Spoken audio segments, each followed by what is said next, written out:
but to have a personal connection to mental wellness and the reason why you're dancing and how to release that stress would be more beneficial. So a good dance teacher could be a dance therapist and working with the National Alliance of Mental Health Illness, NAMI, to bring marching arts and mental health together as a whole. This project is the first piece of the puzzle to really emphasize that. Welcome to another episode of Beyond the Steps, produced by Apollo Performance and Turning Point Dance Creations. I am Melissa McDaniel Grisham, here with my amazing and wonderful co-host, Bree Zabrowski, with another fantastic episode with a first-time guest. So let's get into it and tell people what we've got today, Bree.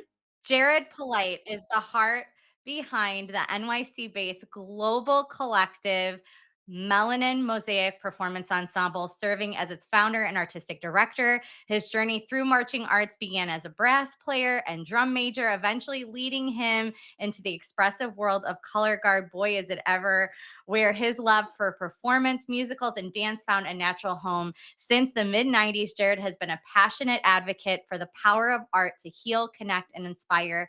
Through Melanin Mosaic, a collective of artists pushing creative boundaries through movement, film, and live performance, he creates bold and heartfelt work rooted in community and culture, blending personal storytelling, social commentary, and deep commitment to mental health awareness within the marching arts. He creates spaces for voices that deserve to be heard. We are so excited to have this conversation. We're definitely going to dive more into Melanin later in the conversation. But Jarid, welcome and thank you so much for being here. I can't tell you how much of an honor it is to be a part of this podcast today. So thank you both for having me. I found the podcast like 2 years ago, I guess. No, a year ago after you and I met. Well, you and I connected through the WGI and all that kind of stuff. So I was a fan. So I was like, wow, this is kind of cool to be, on the podcast now. We're so excited, and it's been fun to reconnect with you and finally get things moving on the Apollo side. But as I just said, you are the director of Melanin Mosaic Performance Ensemble. We're going to dive into everything you all are doing later in the conversation. But to get us started today on this topic, particularly how mental health how we're using dance to heal mental health, and specifically today for this convo, men's mental health. Talk about what inspired you personally to use your platform to put a spotlight on mental health. It didn't come naturally. I will say that. It was a journey. I've always said Melanin Mosaic was born in 1981, established in 2023, because it was just something that I grew up knowing that there was something else for me to do.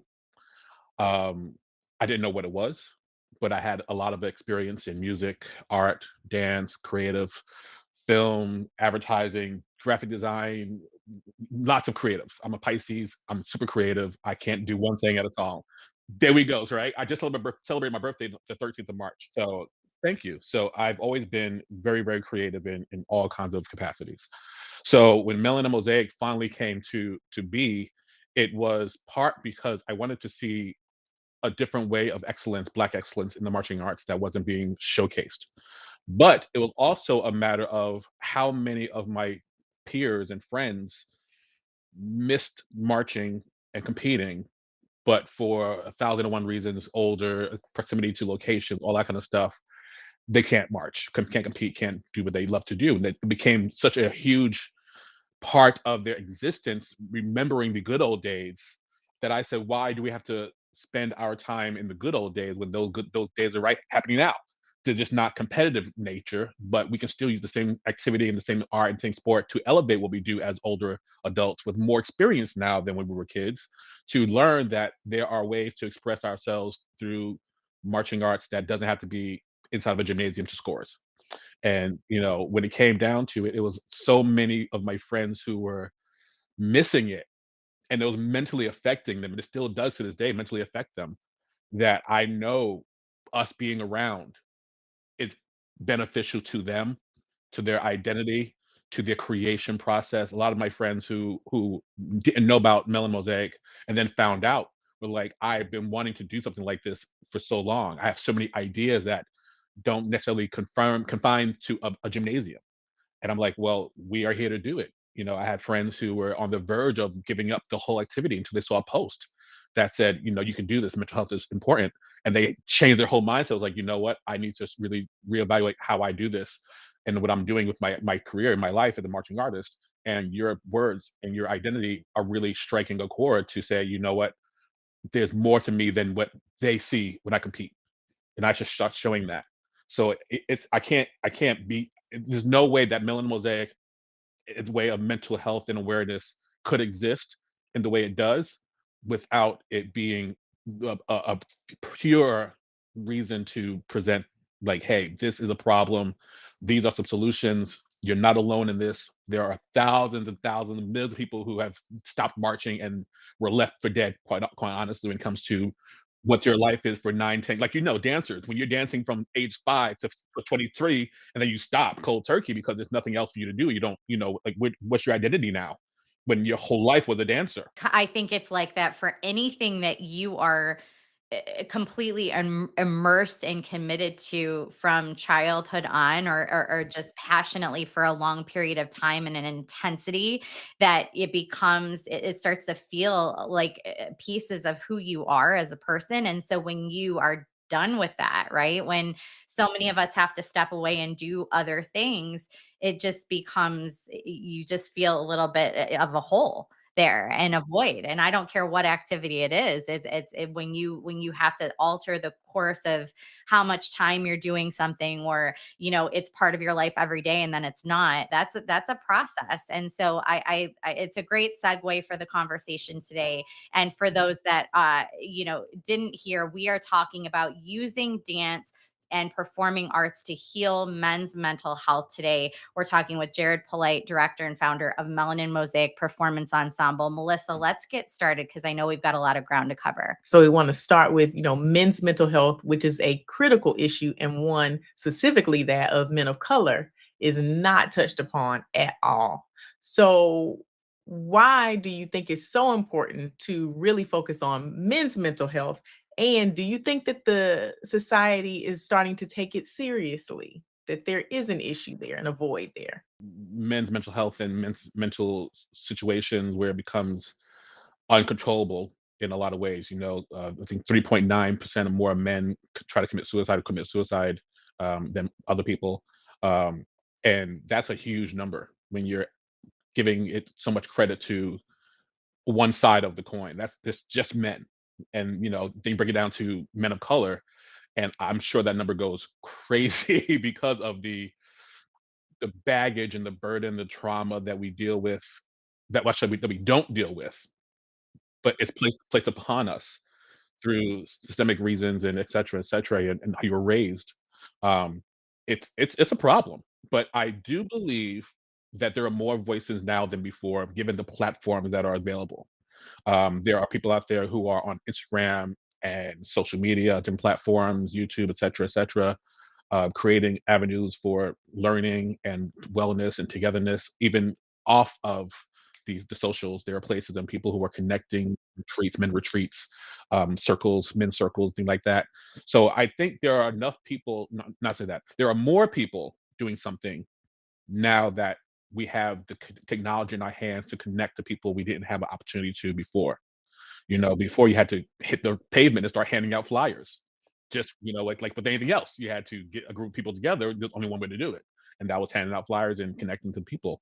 Now with social media and the palm of the people in your hand, you can do that a lot more readily, and I think it's really helping. So we talked a little bit about what those pressures, you touched on what the pressures are that are affecting young men and adult men, men of color. But how do you think societal expectations affect men's mental health? But I think we all have been trained to define a man, and that is where it all goes to put, because you're defining someone based on their gender, but not who they are as a person. And then you label them a man, and then you give everything that they have to be into a checklist. And there's like this. But not every person or man or woman or whoever is a checklist of anything. So to say a man has to be strong and not show emotions and be the breadwinner, now you're putting all these labels and restrictions on the man who maybe isn't the breadwinner because he takes care of the children. That's his role. He said, "Hey, I am the caring, nurturing father figure in this family. My wife or my partner is the breadwinner. I'm fine. We're fine with that." But we're stuck with these, misconceptions of what a man is, or what a woman is, or what a child is, or whatever it is. So it becomes, ingrained in our DNA to expect men to do this. And when men don't do this, now we're weak, we're soft, we're, effeminate, or we are of the LGBTQ plus area, which I happen to be a part of.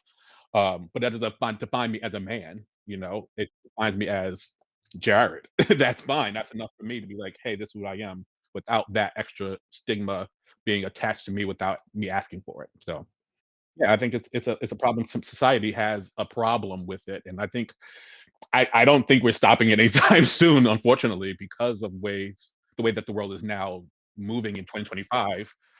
Being a man is more important than, or presumingly being a man, or what a man is more important than anything nowadays. And I think it's going to take a lot of people to realize, hey, that's a label that you didn't ask for. So let's redefine what being a man is, what being you are, to the people out there, and you can tell your story better than they can tell you. And we would be remiss to not acknowledge the intersectionality between the LGBTQIA plus community and men's mental health, and then these gender biases that people have, and gender conformist ideas, heteronormative culture that's out there that, like you said, defines men and puts even a more additional pressure on people who are male identifying, our trans community, our LGBTQIA community, people who are non-binary. Like, there's so many gender conformist ideas out there that place even more pressure on people. Specifically those who are male identifying. So I do definitely want to bring that up and affirm that, and know that there's even another layer for our siblings out there who are experiencing that. So one of the things that, I've noticed, and I think is very often overlooked, is that men tend to use silence as the coping mechanism. Do you think, or what have you found in the past to be the most detrimental thing about using silence? Is there a time where silence is helpful that you have found in your experience? And what is the alternative to silence? For me, I become very silent when I'm upset, but it's also because I'm thinking of every situation scenario. If I do say something, what will be the outcome of me saying something? And is saying something better than saying nothing? Or is it better to say something and say, "Hey, we gotta talk about this, get out the way, blah, blah, blah." I do it with my husband all the time. He knows when something's up, because I go radio silent. Horrible, horrible, but I understand. For me, my tongue is sharp, and I will say the wrong thing and blow it all the way out of proportion. So I hold it in, analyze it way too long, and then let it go by, which is horrible. Horrible way to handle it, but for me, it works because of the way my situation is. I know my situation is. Men in general keep things quiet because of the stigma of, you need to be handling this. And it becomes our own way of handling stress and trauma, because talking to marriage, right? Talk to me. And then we start talking, and then it becomes a whole thing of talking. And then what I want to say in 3 seconds now becomes a 30-minute conversation that I have to somehow fix, because I'm the problem. And men are 99.9% the problem in most situations. Listen, we like to have t-shirt moments on the show where we're like, "Put that on a t-shirt. Could you just put that on a t-shirt? I will package it up, give it to my husband." And But the backside should say, but don't believe the hype, because it's not always our fault, but we rather just take it on the chin, let it roll off, and move on, because we're trained to do that. As men, we can fix the problem, ain't complain, can't complain to nobody. Who you gonna complain to? You're a man. Who's gonna help you? You're a man. Get out there and work. Get out there and do this. Make sure it works out. I don't care about your situation. And that's where we as men are always put into a box of emotions and how we communicate. So when we start communicating, then it becomes, oh, now you're, like you said, you're soft and you're weak, et cetera, et cetera. And instead of saying thank you for communicating your feelings, it's punk. Like, like what? Like, why would you do that to that person? So, silence is sometimes golden, like they say. And I think there are just times where silence is required and needed. But as men, we don't speak out enough when we actually are hurting and need help. And that's where things go wrong. That's what the problem. You're in a unique position to speak to this topic because you encourage, movement as a way to cope with mental health, and you deal with this every day in what you do. So, but you're by no means a professional, right? Like you've said that. Like I'm not an expert. I'm learning too, right? But like you are experiencing this and kind of leading this movement. So let's touch on coping mechanisms a little bit. What does an unhealthy coping mechanism look like, from what you've seen? Because it sounds like you've seen quite a bit. I will honestly say the number one unhealthy coping mechanism that anyone can do is throw it on social media. Your problems on social media are a lightning rod for people who also are dealing with mental health situations that don't care about yours. They don't care that you're dealing with something because they're dealing with something too. And if they're not dealing with something, then they say, "Well, your life looks perfect. Why are you always doing this? You're out shopping all the time and showing off your life." But that's the stuff that I show you because I want to present a facade of happiness. But when I come to you and on social media and say, "Hey, I'm hurting," and all I get is, "But your life looks fine on paper," or "Everything looks good. Why you talk about it now?" Like, or "This is the place for it." If I can't reach out to my friends and family on Facebook or social media, who can I reach out to? So that's another mechanism of shutting you down. So now you recluse from your everybody, recluse, and you're like, okay, now I'm in my own room by myself, can't talk to anybody on social media about this situation because I get thousands of hate comments. Instead of saying we support you, here's some information, some resources to help, we put into, oh, you're just showing off, blah blah blah blah blah blah. And that's, so I think that's the number one that I've noticed from people in places and being around, the number one place thing not to do.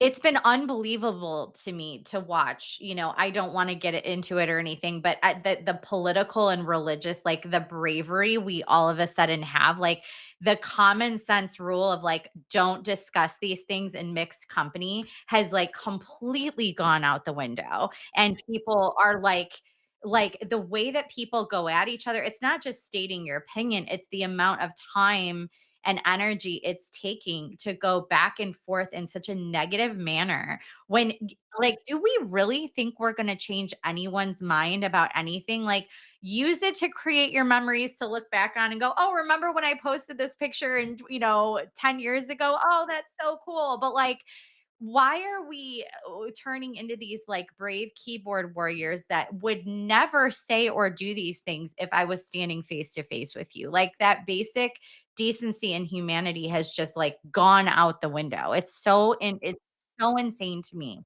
So far. And it's like I'm looking at it going, where in the world are we at right now? Like this is so great. Like we have just forgotten all the basic common sense rules of life. Communication and being in fellowship with one another is a huge part of mental health and wellness, and we are void of it 99% of the time. I can say to myself, if my husband wasn't home and I didn't have a dog, I would say I would see no one for days at a time because I work from home. I walk the dog and that's about it. But if I had nothing else, it'd be like, well, my community is gone unless it's on social media. So I, text and call and people, like, even like through the pandemic, it was such a hard time for people to connect, and mental health went straight down the toilet because of that. Also, I'm an introvert, so I can do weeks without people, but at some point you gotta come out of that hole and say, "Hey, where's everybody at?" And, to just find a community outside of the social media. And Yeah, and just like be careful that that doesn't become your entire community and your entire validation because it can be positive or negative, and it's not authentic because it's not 100% real. It's a sliver, like you said earlier, of what people want the world to see of their life, right? And so you have to be really careful that you're not getting so caught up in that validation that you're getting from this thing that's not 100% authentic.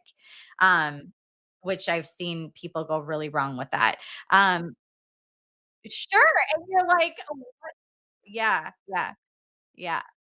Yeah. So on the flip side, what does it look like to effectively manage emotions from your perspective, and how can dance become a powerful tool and a vehicle for that? I honestly will like to say that I've been practicing what I preach, but I've been in such a mindset of creation, management, that I find myself the best times, which is weird. I would have never said this 5 years ago, but walking my dog, getting out around 2 o'clock almost every day and just taking a 20, 30-minute walk with the dog, headphones on, music on, just not worrying about what's on the computer, who I got to contact, what's happening next.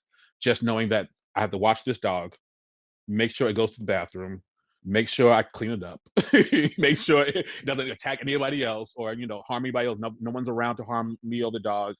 And that 20-minute walk, I stand outside. I let it stand outside for a second. I just watch the world go by. Just the small things makes a huge difference in your attitude and your mental well-being if you just have that moment of, "I don't have to worry." If which is rare for a lot of people. I totally understand. There's so many other things that I could worry about 24/7, but walking the dog is the one time that I sort of stop and shut off, put on some house music just by walking and jamming, doom, doom, doom, and the dog's doing this dog thing, and I see people. I feel the air in my face and the sun, and that half an hour, I'm good. Yeah.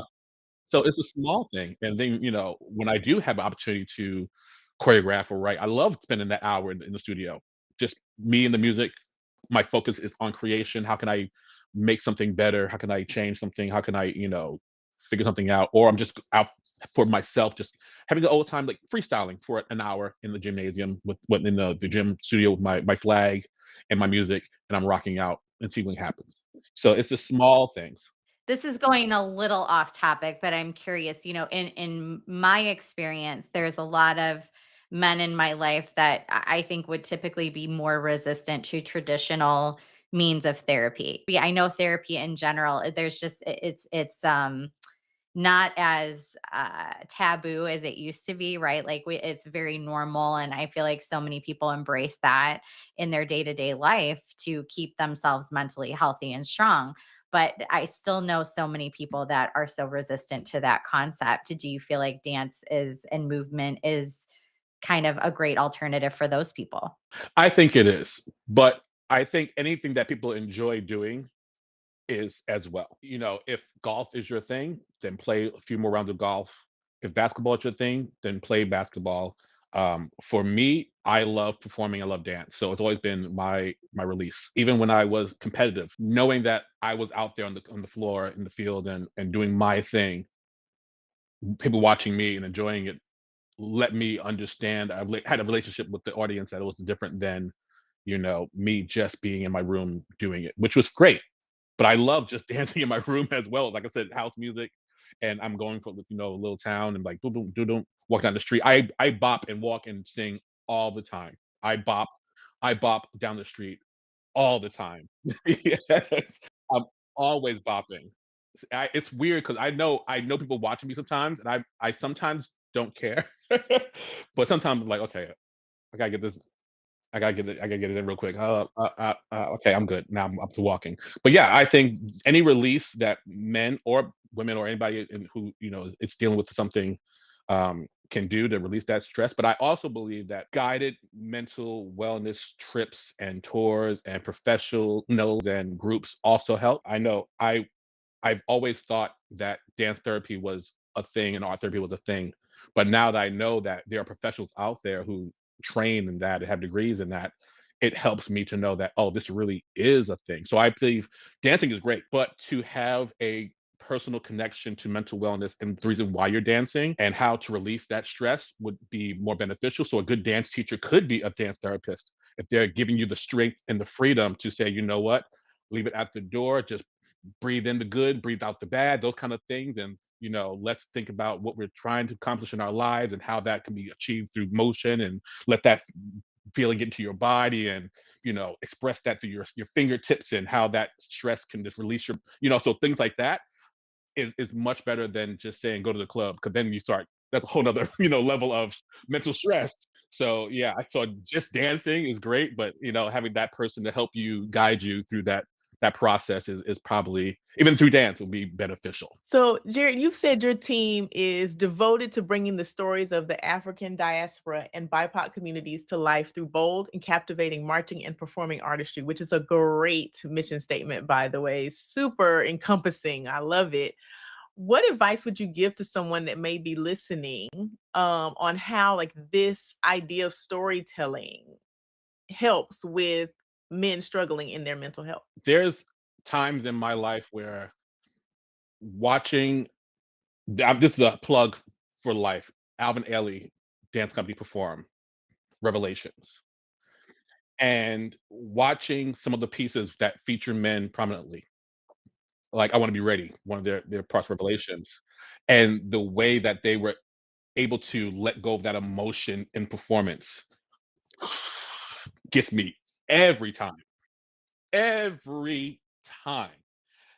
Sinner Man, those things. It's like, okay, I I've always had a relationship to that movement and that person in my life. That's why I've always considered Melanin Mosaic to be the Alvin Ailey of the marching arts. That's my goal, and I'll be all stop. That's where I want to be, to have that kind of impact on not just men but people across the world, to see that what we do has touched people in different ways and for generations a legacy. That's my always going to be my ultimate my thing. But there really has always been like the love of just dance and movement. So telling stories that affect our culture in a space that doesn't always allow that to happen because of lack of understanding, lack of training, lack of awareness. The marching arts are predominantly white situation, unless you go to HBCU, and that's a whole different monster, right? HBCU is very ethnic and culture, but they don't tell the stories in the way that we tell the stories. So we're in that middle ground of we're doing a very artistic form of culture telling, but doing it our own special way. And I think that it's very important to have those avenues and to create those places and spaces for people like that, um, BIPOC community as well, African diaspora as well, men, women, children, etc., to really showcase that you don't have to do everything the same with everybody else, and you have room and freedom, currently the freedom, 2025, early 2025, to express yourself. So why hold back? So, in that vein, can you tell us a little bit about the show that you're producing now and how Melanin Mosaic Performance Ensemble is using movement currently to address mental health issues within the community? About 10 years ago, I had an idea for a show that featured um, a group of men. Go back a little bit further. One of my favorite musicals of all time is Rent. Rent was the first show that really informed my upbringing as a queer man before I realized what the TVs and videos were saying wasn't the end all be all of being, of the community. So seeing that show, and especially during the AIDS epidemic process, living in New York City, it was a lot to experience at one time through a production on stage, and I fell in love. But I've always thought that those sessions with the people in the groups, going through my own situations, would look really great on film or on stage, but done in a way that tells the color guard side of the story, how we show our own special skills and ways of creating. Fast forward 10 years, it took on a whole new life when I again started realizing that there are a lot of people in this marching arts activity who are struggling mentally to deal with whatever disconnection or whatever's happening in their lives, whether they're still connected to the marching arts. And there needed to be a voice that was loud enough that'll be heard from here to generations from now. And working with the National Alliance of Mental Health Illness, NAMI, to bring marching arts and mental health together as a whole, this project is the first piece of the puzzle to really emphasize that we as a marching arts community need avenues of mental health. This isn't really something that's been done before. Like, this isn't something that's been done or addressed. And admittedly, like, our world has just opened up, since being introduced to marching arts. Like, that was not part of, our history on the Apollo side of things and our childhood. And so we really just started learning about this community really and entrenching ourselves in it a few years ago. And it's amazing what goes on, and the level of production and the level of artistry and just the work ethic and the commitment and the time put into this, and just the wear and tear on the bodies that we just didn't realize. Like, there's so many things that when you peel back the layers, it's like an onion. There's so much there to dive into. So I love that you guys are doing this. Yeah, and honestly is long overdue because you're talking about many, many, many, many generations of trauma being built up and lumped on to the younger, newer generation. I can honestly tell you, I had instructors when I was 15 years old, 16 years old, who were 60 at that point, smoking cigars, throwing chairs at us, calling us all kinds of names. But it was it was the time in which they lived through the marching arts and how it was done when people didn't care about your mental health and wellness or how you felt. The job is the job. Get the job done no matter what the cost. We have to compete and be the best we can be. If I have to throw a chair at you, a drumstick at you, or claw your horns, you don't play, I'm gonna do it. Now, fast forward, people are going to jail for stuff like that. Organizations are shutting down. You cannot play those games anymore. But we have so many generations still of people who maybe not be who aren't teaching anymore. But on social media, you see, oh, that group deserves this one. I didn't like this group performance. Oh, I'm like, these kids are what the kids who are performing these shows are reading these comments. What are we doing?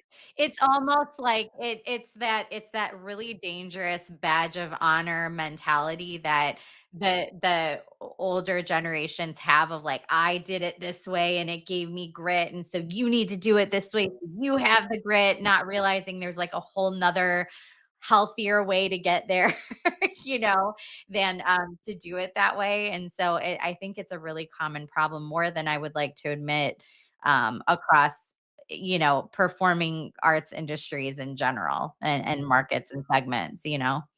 Exactly. And so the instructors, we're trying to reach them first to say, how is your mental health? Because we ignore the fact that everyone in this activity, you've seen the rooms, are dealing with something. From the person who is coming into the open the gym that day, to the sound person, to the person who is cooking your food, person who is vendoring those buttons, person who is judging that show, person who is performing that show, people who taught that show, they're all at the same exact time dealing with mental stress. And at no point is anyone saying, "Hey, we should all just take a deep breath in and a deep breath out.